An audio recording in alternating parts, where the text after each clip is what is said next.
Welcome to the Better Together podcast, where we look for ways we can work together to advance the cause of Christ among Free Will Baptists around the world. Today we have Dr. Robert Picirilli. He's the author of Readings in Proverbs, Ancient Wisdom for a Modern Age. And Dr. Picirilli has written many books, many commentaries that many of our listeners will be aware of and have used before. So, Dr. Picirilli, welcome to our podcast today. Thank you, Brother Eddie. I appreciate you having me on again. I'm glad to have you. You're always popular with our listeners, and I'm sure everyone's wondering, what led you to write this book on readings in Proverbs? Well, it's not necessarily a long story, but I could make it one. Anyway, I love Proverbs. I read something from Proverbs every day. I've known some people, some Christians, who like to read a chapter from Proverbs every day. I don't read that much. I'll read maybe 5-6 verses from Proverbs every day, unless it's a particular passage that's connected over a longer number of verses than that. But anyway, so I've given a lot of time in my life to thinking about what the Proverbs are teaching us.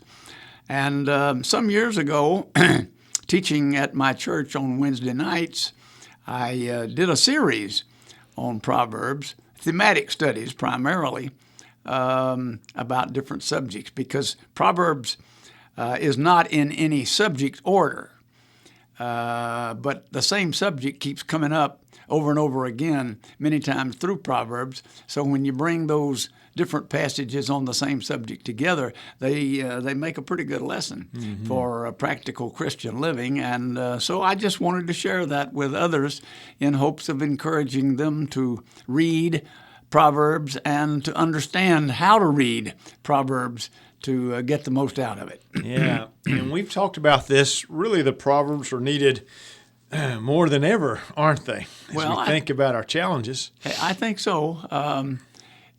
Practical wisdom, how to live everyday life as a Christian, is one of the important things that I think sometimes is lacking in our Christian lives, in our church fellowship lives together, and so on. So, yeah, I think it's very, very needed and very helpful.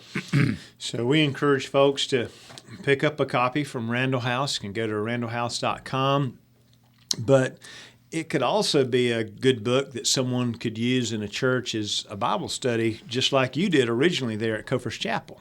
I would love to see all of our churches, all of our pastors, take the book and share it with their people, maybe in a series of studies on Wednesday nights, for example, or perhaps a Sunday school class would use the Proverbs this way.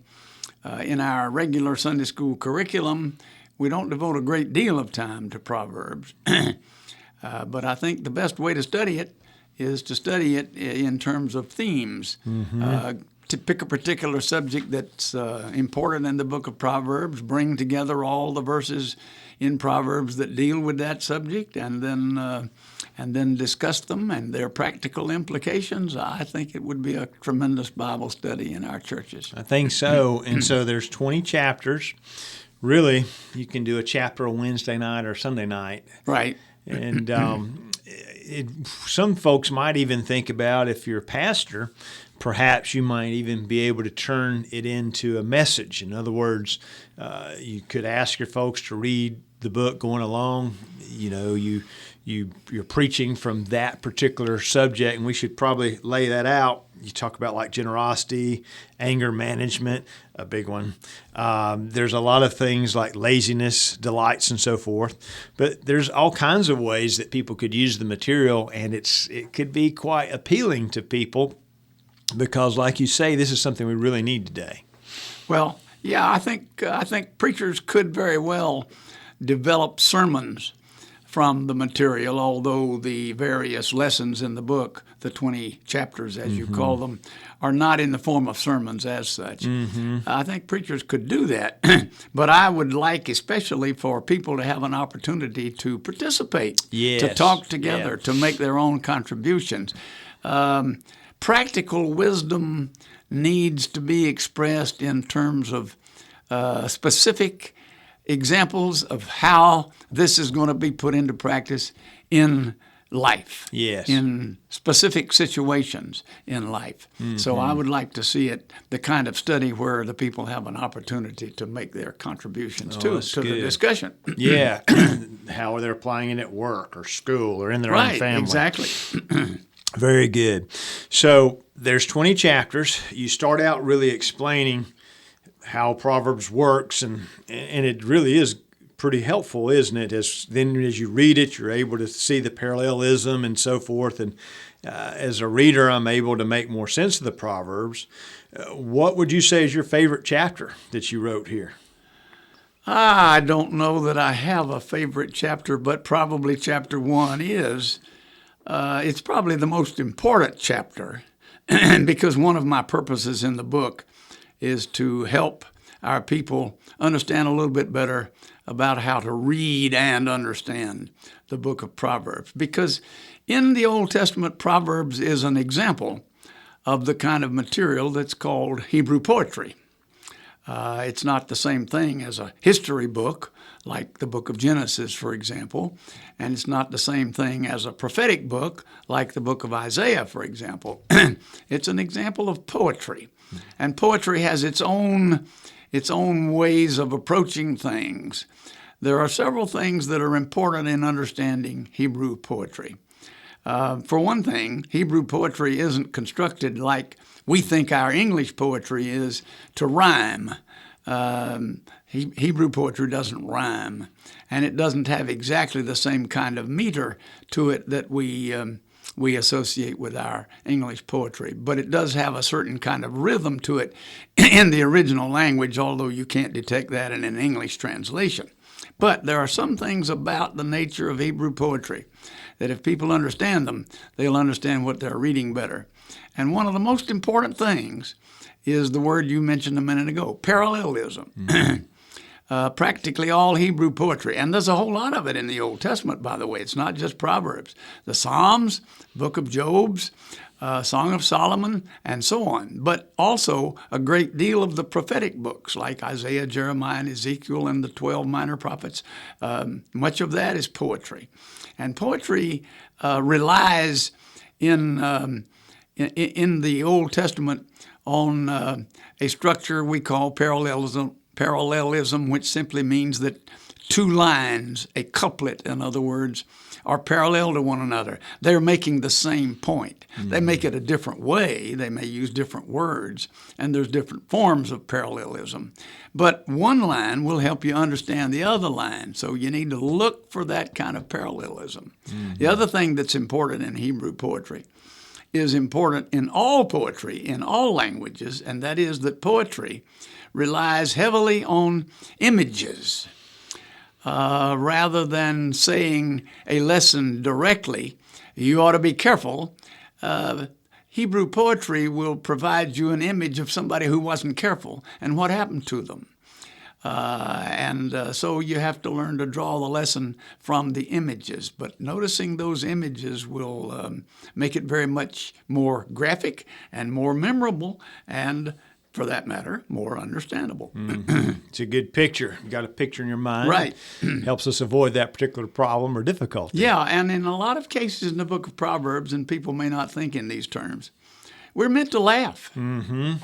I'm thinking of a proverb that says, there's a lazy man who says, "Oh, there's a lion out there in the streets. I don't dare go out there today." Well, he's just too lazy to go to work, and he's making up excuses. So we really are meant to laugh at that. It's a mockery of a lazy man. And there's a whole lot of that kind of intentional laughter in the book of Proverbs. Fools in the book of Proverbs are mocked in the book of Proverbs.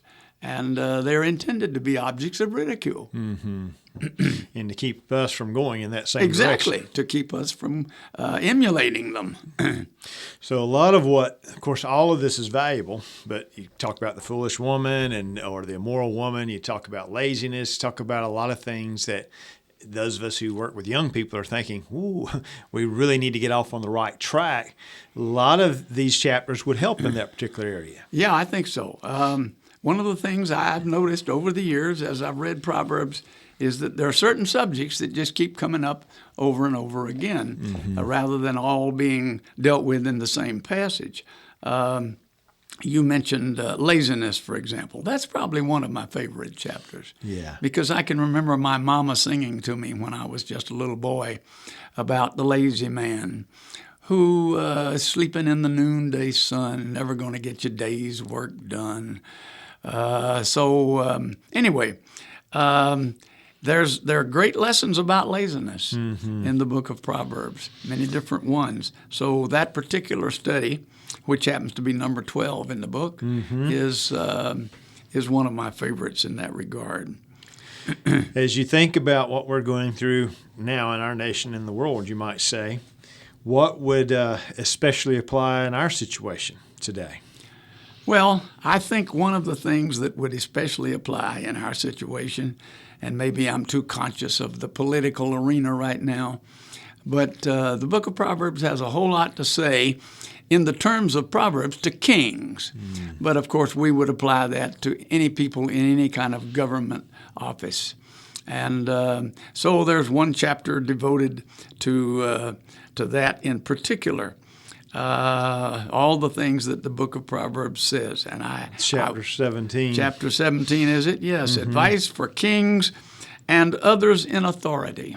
I wish everybody who's in any kind of governing position, from our president right on down to our local authorities, would read the book of Proverbs and see what it has to say about the way they exercise their authority. The book of Proverbs says a whole lot to them. They need to be very, very careful.